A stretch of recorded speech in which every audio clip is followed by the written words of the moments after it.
Assalamualaikum warahmatullahi wabarakatuh. Nama saya Muftihatul Mahmudah dari 4D PGSD. Saya dari kelompok 6 akan mempresentasikan tentang penegakan hukum yang berkeadilan. Penegakan hukum menurut Sajipto Raharjo bahwa suatu proses untuk mewujudkan keinginan-keinginan yang menjadi kenyataan. Keinginan-keinginan yang dimaksud yaitu pikiran-pikiran badan dalam pembuatan undang-undang yang dirumuskan ke dalam peraturan-peraturan hukum tersebut. Berbicara tentang hukum, maka tidak akan lepas dari kata adil atau keadilan. Keadilan sendiri menurut Aristoteles yaitu memberikan sesuatu kepada seseorang yang telah menjadi haknya. Terkait dengan penegakan hukum, tentu masing-masing negara menegakkan hukum sesuai aturan yang telah ditentukan.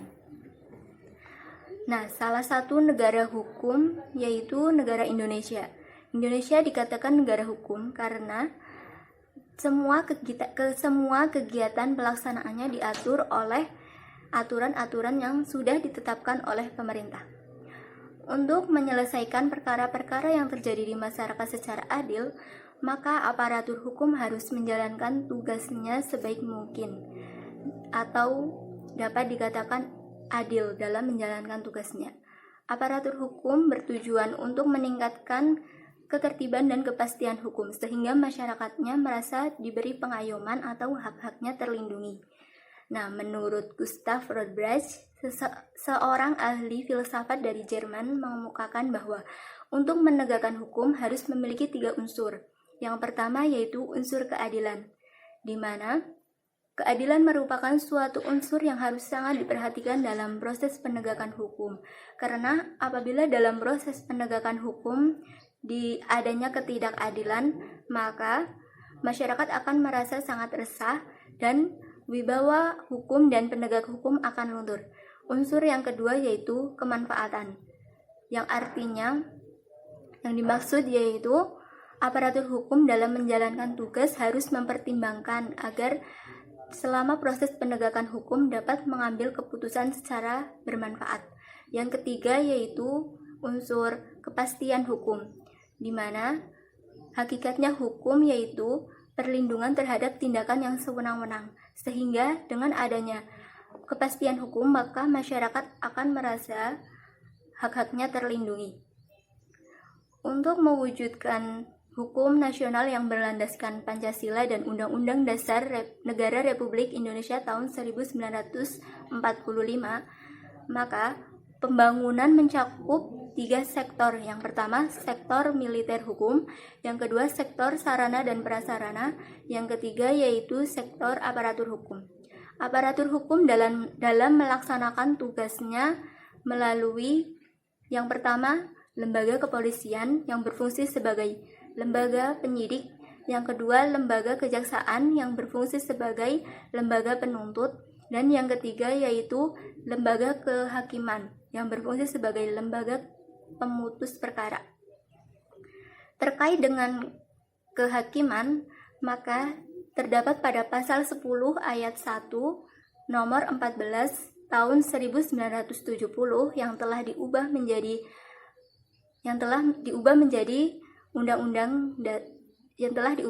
Undang-Undang Nomor 48 Tahun 2009, menyatakan tentang kekuasaan kehakiman, bahwa kekuasaan kehakiman merupakan kekuasaan yang merdeka untuk menyelenggarakan peradilan guna mewujudkan hukum dan keadilan.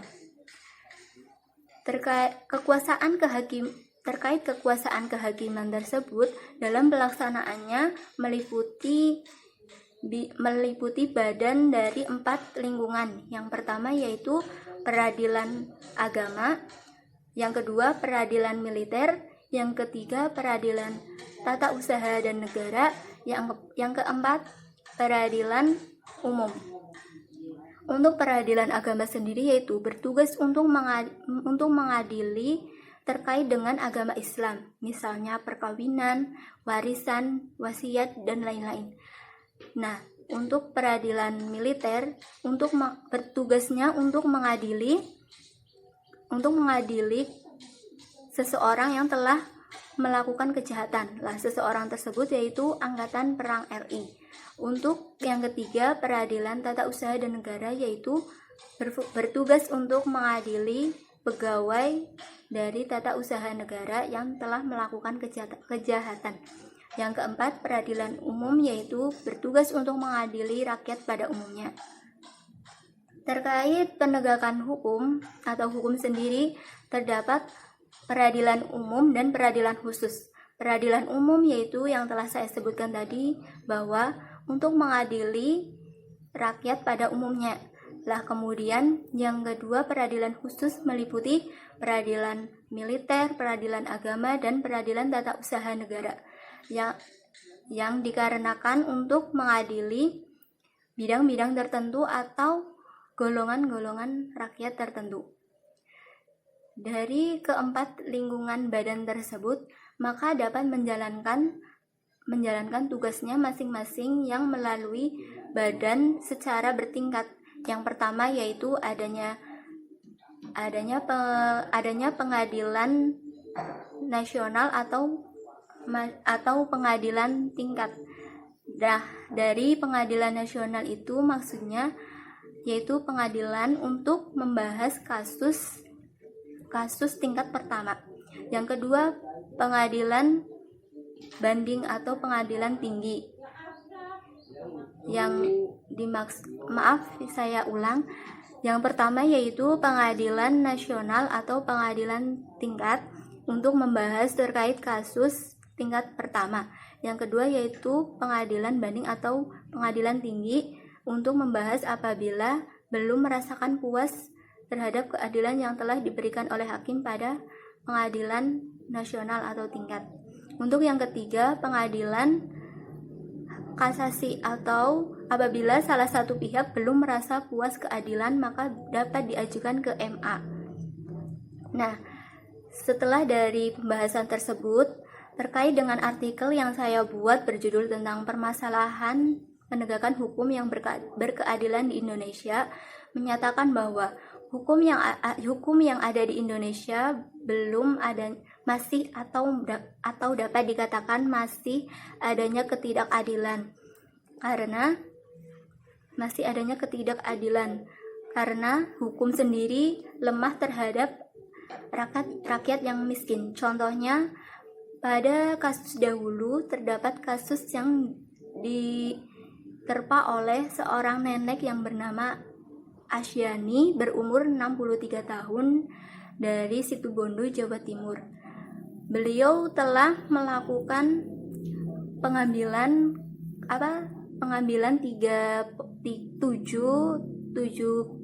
7 kayu, namun dikatakan bersalah karena mengambil kayu tidak pada tanah miliknya sendiri. Padahal hal tersebut sudah dikatakan bahwa tanah tersebut milik nenek tersebut yang sudah disertai dengan bukti-bukti yang kuat. Namun nenek tersebut tetap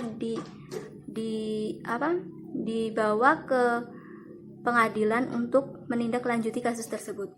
Namun sedangkan adanya kasus-kasus yang dilaksanakan oleh pejabat-pejabat korupsi terkait percontohan KTP dalam percontohan KTP tentang nomor induk keluarga atau dengan NIK, tetapi tidak ditahan atau tidak ditindaklanjuti kasusnya. Nah, hal tersebut mencontohkan bahwa hukum yang ada di Indonesia masih adanya ketidakadilan dan dapat dikatakan bahwa hukum masih lemah terhadap rakyat yang miskin. Begitulah presentasi dari saya tentang penegakan hukum yang berkeadilan. Apabila ada kata-kata yang kurang berkenan atau salah, mohon dimaafkan. Sekian, terima kasih. Wassalamualaikum warahmatullahi wabarakatuh.